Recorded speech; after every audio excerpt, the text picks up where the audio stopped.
బాపట్ల జిల్లా పరిధిలోని సముద్ర తీరాలకు పర్యాటకులను నిలిపివేశారు. రామాపురం, వాడరేవు సముద్ర తీరంలో సముద్ర స్నానం కోసం దిగి పలువురు యువకులు వరుసగా అలల తాకిడికి గురై మృతి చెందడంతో అధికార యంత్రాంగం అప్రమత్తమైంది.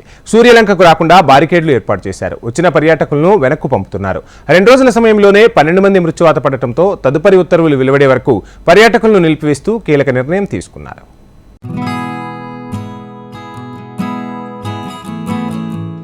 బాపట్ల జిల్లా పరిధిలోని సముద్ర తీరంలో సముద్ర స్నానం కోసం దిగి పలువురు యువకులు వరుసగా అలల తాకిడికి గురై మృతి చెందారు.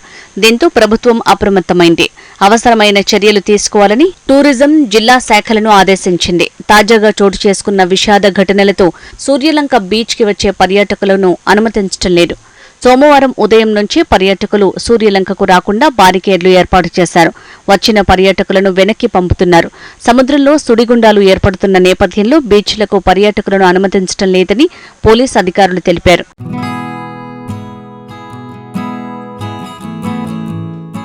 మూడు రోజుల పాటు సముద్ర తీరాలకు పర్యాటకులను ఆపివేయాలని నిర్ణయం తీసుకున్నారు.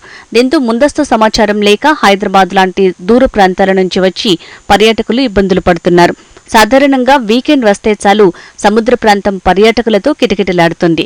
తాజాగా చోటు చేసుకున్న ఘటనలతో చీరాల, బాపట్ల బీచ్లకు పర్యాటకులు రావొద్దని ఆంక్షలు విధించారు.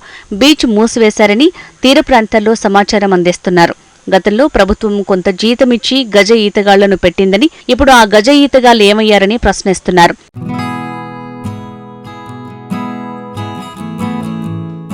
ప్రమాదవశాత్తు పర్యాటకులు సుడిగుండాల్లో చిక్కుకున్నట్లు స్థానిక అధికారులు చెబుతున్నారు. రిసార్ట్లలో ఎవరికీ అనుమతి ఇవ్వొద్దంటూ నిర్వాహకులకు స్పష్టం చేశారు. తీర ప్రాంతాల్లో పోలీసులు భద్రతా చర్యలు చేపట్టారు. తీరంలో సముద్ర స్నానాలకు వచ్చే పర్యాటకులకు అధికారులు అవగాహన కల్పించారు.